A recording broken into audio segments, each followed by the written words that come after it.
Hi everyone, and welcome to episode 11 of the APB podcast. Now in this week's episode, we're going to be following some more of the Mark Rain saga video. Particularly we're going to be taking a look at what happens during an APB, or when the game dynamically matchmakes enforcers against criminals. Now, there's a lot of action in this episode, a lot of information to take in as well, so make sure you're paying attention when you do watch it for the first time. Now also, at the end of this week's podcast, we're going to be taking a look at some of the more charitable side of Real-Time Worlds and the APB team.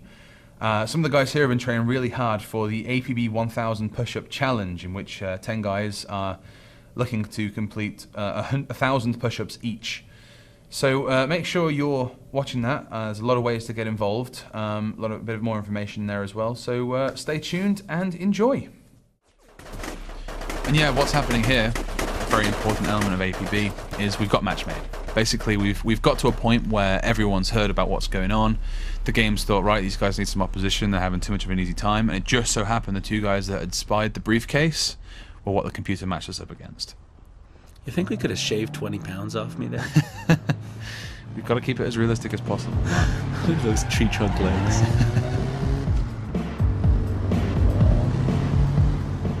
This is you. This is your screen now. Stealing a car from an old lady. Yeah. And it's thrown us into a fight. And again, there's another firefight going on, completely separate from what we're doing. But you'll notice that they had grey names. Yes. And that's very important to take note, because they aren't involved within our fight. And if you ever see anyone driving around with a grey name, then you know these guys going by here. They can't really interfere with our mission. But you'll see some red names pop up, and that means they're criminals and they're against us. And you'll see green names, and again they're in your party. And I've noticed they're on the compass. The two red guys are showing up as well. That's right. Yeah. And I believe any second here now you take a look back. Yeah, those two red marks, they'll only ever show up if the criminal is doing something other than walking. So if they're sprinting to try and get to you quickly, they'll flash up on the radar. If they're firing a gun, again, they'll flash up on the radar. And you can see me as well, I'm popping up there. My name's in green, so you know that I'm on your side. You're on my side. Not to shoot at me. Well, actually, I forgot this is me driving. That's right, yeah, you're doing pretty well as well. You start using the weight of the vehicle. Yeah, I think I nudged this guy off the road in a second now. Bye-bye. This is you. This is your screen now. Trying my hardest to keep up with you. That old lady's car wasn't the fastest. The one thing I found in the game was that the vehicles definitely had different handling characteristics. And it's not just the handling as well, they've all got different attributes, whether it be, they're more armoured, or they're faster, they're slower, they handle easier. Some of the smaller cars really move nicely. Yeah, and what you had there was you had the big armoured van, it Yep. could take a lot of hits. It could ram people off the road because it's really heavy. And I think we decided at this point I was going to hold them off outside and you were going to get inside and get those packages delivered. I found all the arrows and indicators on the map for drop-offs and things like that were really easy to figure out. Yeah, like I said earlier on, it keeps the action flowing. It doesn't make you pull up a map screen. It doesn't make you stop and wonder what to do. You just know. And you decided that you'd go a bit maverick here, and this wasn't very smart of me. And you can see the HUD, instead of having a health indicator, it's glowing red to show that I'm getting hurt. Yeah, there you go. We cut out the death screen there, but I did indeed die. It's an early version. You heard the death music though. We kept that in there for you. That's fantastic. Yeah. So that was their death music. That was the death music that the person killed you had created in the music creator. And one thing I absolutely love about the game is the respawning. It just feels so natural. You're not respawning 1,000 miles away and having to run for an hour to get back to where you died. It seemed every time I died, it was an intelligent respawn. The game dynamically, it respawns you within a certain distance from the action, and you managed there. You respawn behind everyone. They didn't realize you were running back in. Bang, you were there. You took him out. You got revenge. And kicking in doors, climbing fences, going up ladders. It's all that one simple F key. Yeah. It's the action key, we have it, it's bound to F by default, but the player can put it on whatever they want. And really, getting into vehicles, like you say, climbing, interacting with the environment is all done through the one key.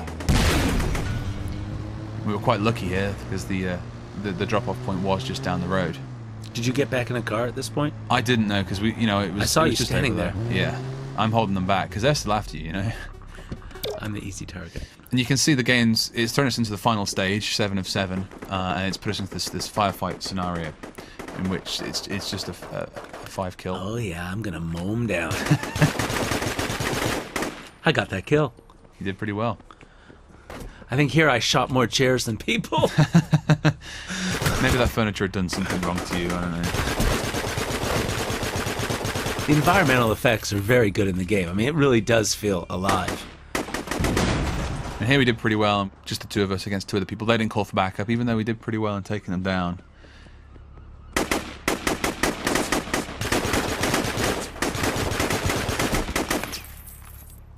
And really one of the things that I think I remember myself yelling at you while we were trying to record this was trying to get into cover.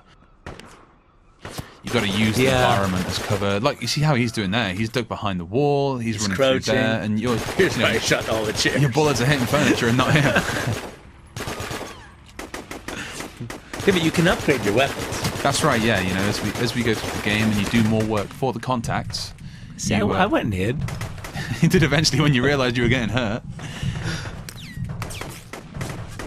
There we go, we just got one kill to go. These are just base weapons we're using here. You are. I'm using one of the assault rifles. So there you go. There's another part of the Mark Rain Saga video. We'll be showing the final part of that next week, so make sure you check back for that one. I thought it might be worth telling you guys as well that in next week's episode we're going to be doing another Q&A session with EJ Moreland, the lead designer of APB. So if you've got any questions that you want answering, we'll be going through the ones we've already got, but any more you want to send them over to podcast@apb.com, and we'll be answering the best ones of those that get sent through. So make sure you do it.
Okay, so Nikki, what is it exactly you guys trying to do?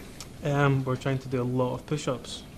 We're giving ourselves 5 weeks of Rocky-style montage training to go from flabby, normal computer game developers to people that are doing a lot of push-ups. And is it working? I can do more push-ups than I could a few weeks ago. Okay, so it's a bonus, I guess. Getting there. And who are you supporting exactly? We're supporting the WWF, the Wildlife Federation dudes. Okay. Saving all the pandas and tigers. What made you want to get involved with that? We really like pandas and tigers. Although there were a few people in our number who were a little disappointed that they're not going to be helping out mid-90s wrestlers with their pension funds. I don't think they need it really, do they? No, they're all right on their own. Fine. So if people at home watching this want to get involved, how would they go about doing that? We've got a website which you can get to with www.tinyurl.com/APB pushup. You can give us some money, that'd be nice. Help out us and all the little animals. Okay, and when's it all taking place?